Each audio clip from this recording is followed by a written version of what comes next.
নবম ও দশম শ্রেণীর শিক্ষার্থী বন্ধুরা, এই ভিডিওতে আলোচনা করব তোমাদের গণিত বইয়ের প্রথম অধ্যায় বাস্তব সংখ্যা এর 22 নং প্রশ্নটি নিয়ে, অর্থাৎ 20 নং পৃষ্ঠায় রয়েছে এই অঙ্কটি। তোমাদের মূলত এটি একটি সৃজনশীল আকারে দেওয়া আছে। এই সৃজনশীলটা আমরা সমাধান করব। কি বলা আছে আমরা একটু দেখি। √5 ও 4 দুইটি বাস্তব সংখ্যা এখানে দেওয়া আছে। ক নং প্রশ্ন হচ্ছে কোনটি মূলদ এবং কোনটি অমূলদ নির্দেশ করো। তাহলে আমরা ক নং প্রশ্নটি দেখি। মূলদ এবং অমূলদ কাকে বলে এটা যদি আমরা একটু বলি। শূন্য সকল পূর্ণ সংখ্যা, সকল স্বাভাবিক সংখ্যা, পূর্ণ সংখ্যার বর্গমূল এবং সসীম দশমিক সংখ্যা এবং পৌলগুণিক সংখ্যা হচ্ছে মূলদ সংখ্যা, অর্থাৎ যাকে পি এবং কিউ আকারে প্রকাশ করা যায় এবং কিউ নট ইকুয়াল টু 0, যেগুলো আলোচনা বিস্তারিত পূর্বের ভিডিওতে আমি করে ফেলছি, তোমরা ওইগুলো দেখে আসো। এখন আমি 20 এর ক নং প্রশ্নের সমাধান যদি করি, এখানে কোনটি মূলদ এবং কোনটি অমূলদ এই দুটি বাস্তব সংখ্যার ভিতরে আমরা একটু দেখি। √5 ও হচ্ছে 4 এর মধ্যে এখানে আমরা লিখতে পারি √5 পূর্ণবর্গ সংখ্যা নয়, রাইট? আচ্ছা, পূর্ণবর্গ সংখ্যা নয় এমন সংখ্যার বর্গমূল অমূলদ সংখ্যা।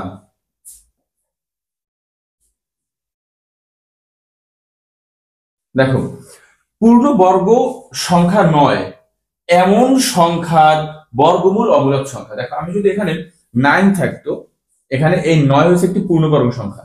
পূর্ণবর্গ সংখ্যা কাকে বলে? কোন একটি সংখ্যাকে ওই সংখ্যা দ্বারা গুণ করলে যে গুণফল পাওয়া যায় তাকে বলে পূর্ণবর্গ সংখ্যা। আর এই পূর্ণবর্গ সংখ্যার উপরে যদি বর্গমূল হয় তখন সেটা হয় মূলদ সংখ্যা। কিন্তু দেখো, তুমি কখনো 5 কি তুমি পাইছো? আমি যদি দেখি 1 গুণ 1 1, 2 গুণ 2 2 গুণিক 4, 3 গুণ 3 3 3 হচ্ছে কত? 9। আমি তো কখনো 5 পাই নাই। 5 পাইছি? বেশি হয়ে গেছে 9। তাহলে 5 তো পূর্ণবর্গ সংখ্যা না। আর পূর্ণবর্গ সংখ্যা 9 এর বর্গমূল হচ্ছে অমূলদ সংখ্যা। সুতরাং √5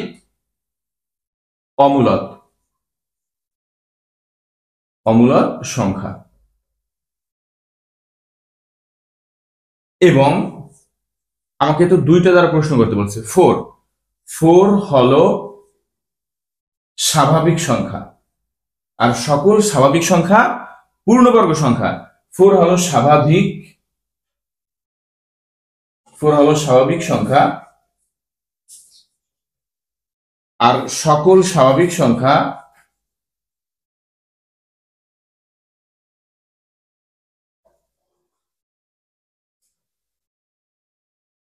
মূলদ সংখ্যা।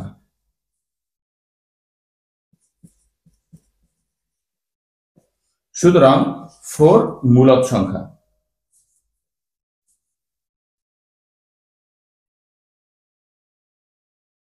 দেখো, এই হচ্ছে তোমাদের ক নং প্রশ্নের উত্তর।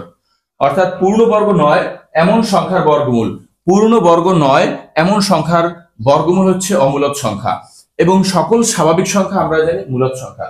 সকল স্বাভাবিক সংখ্যা হচ্ছে মূলদ সংখ্যা, তাই আমরা দেখলাম। সুতরাং 4 হচ্ছে একটি মূলদ সংখ্যা, কারণ 4 এই যে স্বাভাবিক সংখ্যা এর নিচে 1 আছে আমরা জানি। তাহলে এটাকে পি এবং কিউ আকারে প্রকাশ করা যায়, যেখানে কিউ নট ইকুয়াল টু 0। সুতরাং এটা হচ্ছে মূলদ সংখ্যা। এরপরে এটা ছিল ক নং প্রশ্ন। এরপরে খ দেখব। খতে বলছে √5 এবং 4 এর মধ্যে, এই মধ্যে কথাটাকে আমাদের বেশি গুরুত্ব দিতে হবে, তাহলে আমরা ভালোভাবে বুঝতে পারবো। তাহলে আমরা এখানে লিখি খ নং প্রশ্নের সমাধান। √5 ও 4 না, √5 ও 4 এদের মধ্যে, অর্থাৎ আমরা যদি দেখি এখানে √5 এর মান কত? √5 এর মান কত? আমরা একটু ক্যালকুলেটর ইউজ করব √5 এর মান বের করার জন্য। তাহলে দেখি √5 সমান সমান 2.236, তারপরে হচ্ছে 0, এরকম dot dot dot dot dot অসীম সংখ্যা হচ্ছে √5 এর মান। এখন এর মধ্যে বলছে, তার মানে কি হতে হবে? অবশ্যই 2 আমি যদি বলি 1 থেকে 10 এর মধ্যে, তার মানে কি তোমার এই 1 এবং 10 এর মাঝের যে সংখ্যাগুলো আছে এগুলো কিন্তু তুমি লিখতে পারো 2 লিখতে পারো, 3 হতে পারে, 4 হতে পারে, 5, 6, 7 এবং 8। এই সকল সংখ্যাই কিন্তু হওয়া সম্ভব, কারণ বলছি 1 এবং 10-এর মধ্যে। এখন তারা বলছে যে √5 এর মান এই যে 2.23 এরকম আমরা জানি অসীম দশমিক সংখ্যা কিন্তু অমূলদ সংখ্যা। তাহলে এই অমূলদ সংখ্যার এখানে বলছে কি যে √5 এবং 4 এর মধ্যে দুইটি অমূলদ সংখ্যা নির্ণয় করো। আর আমরা জানি সসীম দশমিক সংখ্যা, যেরকম আমরা 1.5 এটা হচ্ছে সসীম দশমিক সংখ্যা, এটা মূলদ সংখ্যা। কিন্তু যদি 2.2, 3, 4, 5 এরকম শেষ নাই এমন অসীম সংখ্যা হয়, তার মানে আমরা জানি অসীম দশমিক সংখ্যা হচ্ছে অমূলদ সংখ্যা।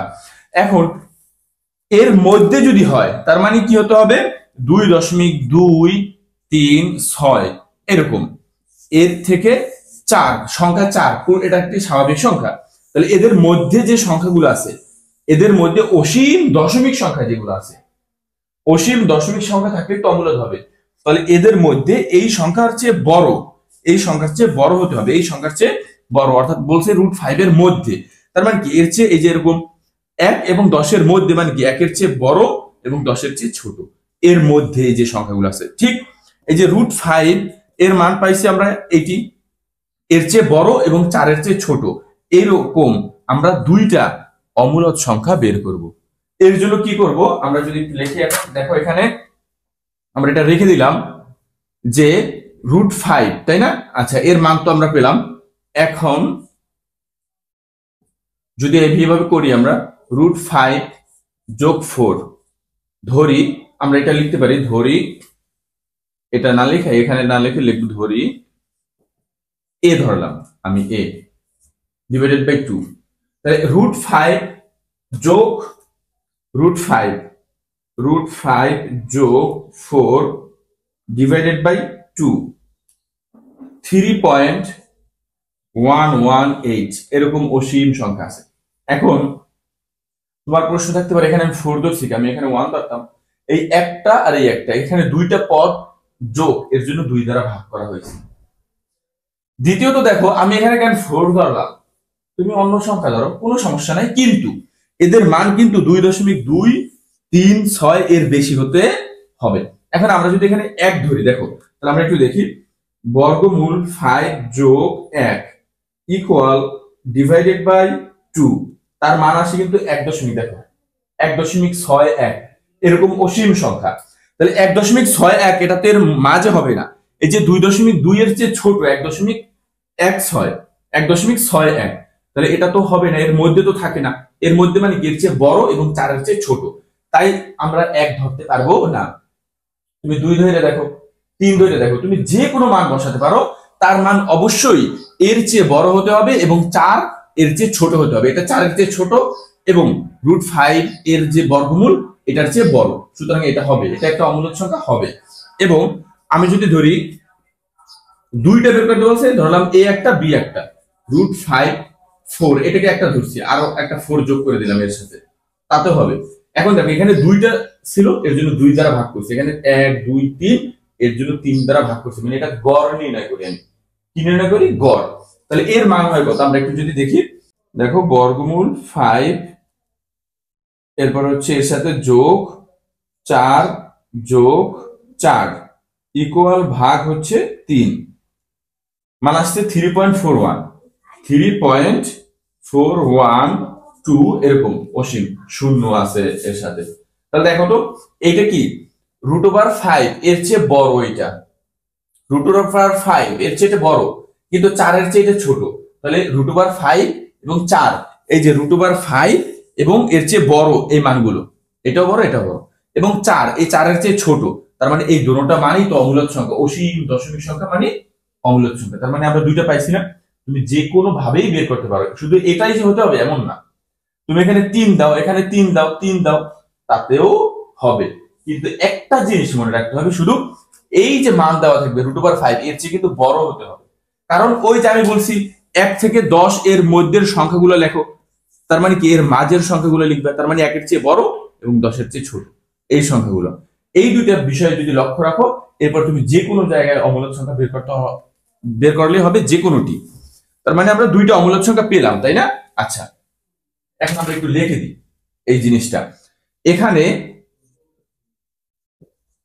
এ ও বি, এখানে এ ও বি দুইটি বাস্তব সংখ্যা, আর আমরা জানি বাস্তব সংখ্যা যা, দেখো এখানে যা কি হচ্ছে বর্গমূল 5 এর চেয়ে বড়, এর চেয়ে বড় এবং 4 এর চেয়ে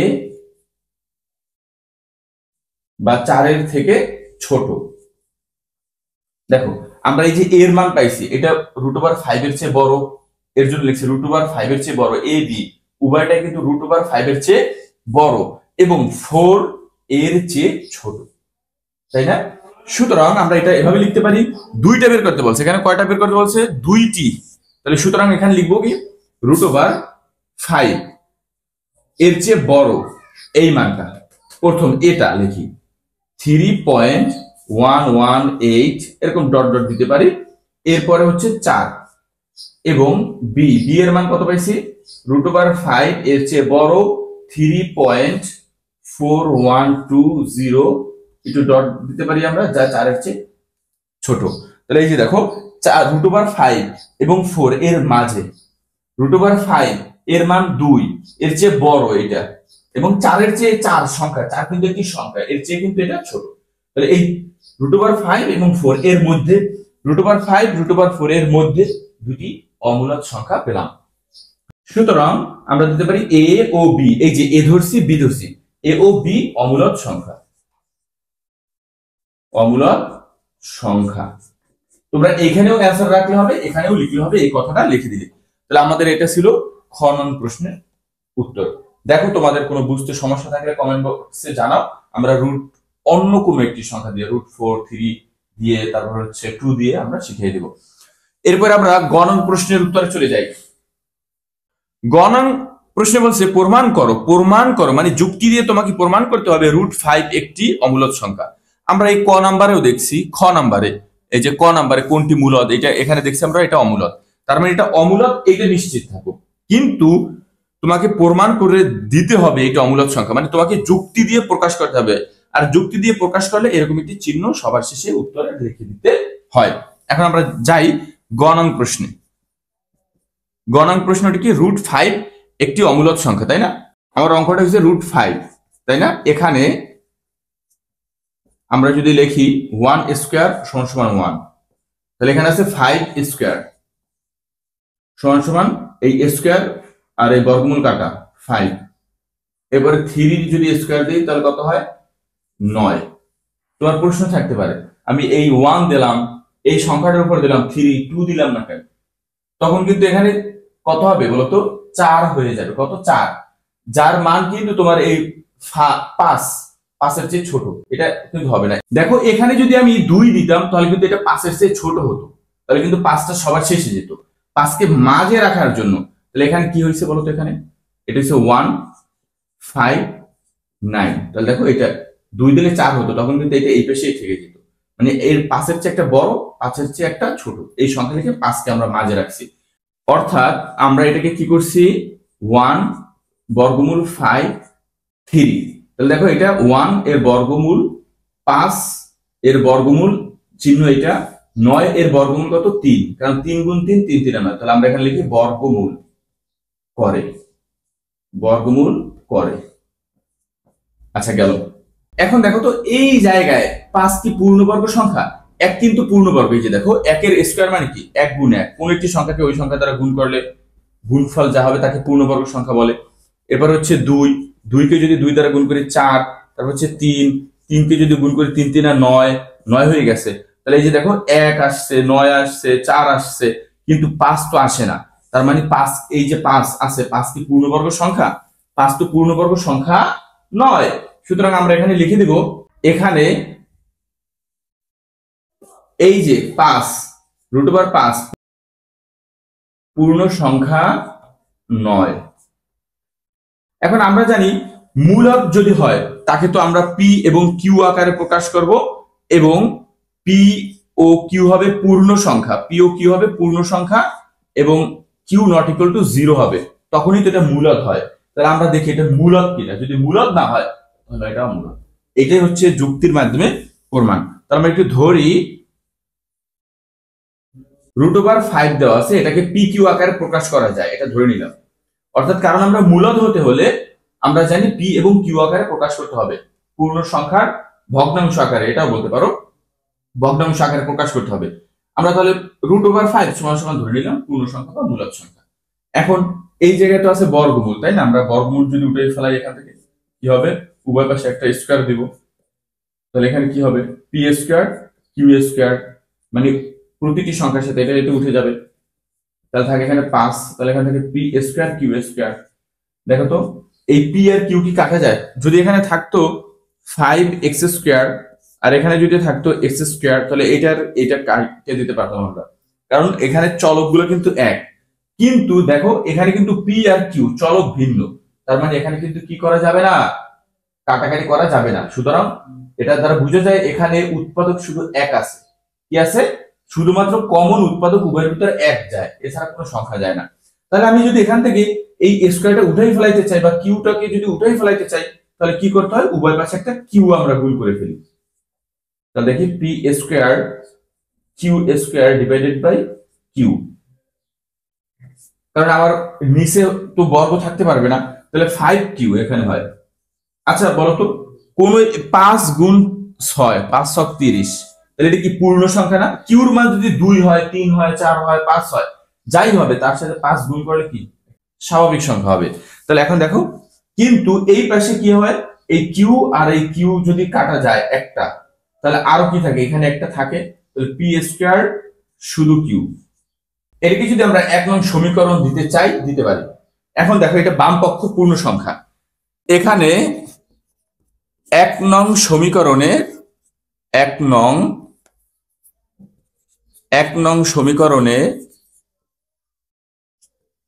সমীকরণের বাম পক্ষ 5q পূর্ণ সংখ্যা এবং ডান পক্ষ পি স্কয়ার কিউ যা ভগ্নাংশ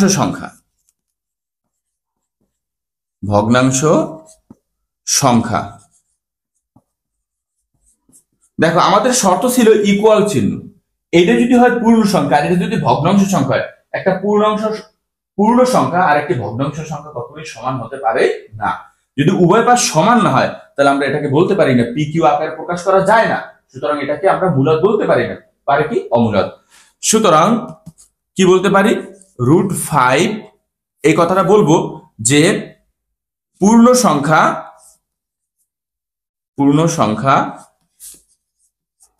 নট ইকুয়াল ভগ্নাংশ সংখ্যা, মানে পূর্ণ সংখ্যা এবং ভগ্নাংশ সংখ্যা সমান না, ভগ্নাংশ সংখ্যা লিখবো আমরা এখানে। পূর্ণ সংখ্যা নট ইকুয়াল টু ভগ্নাংশ সংখ্যা, সুতরাং √5 একটি অমূলদ সংখ্যা।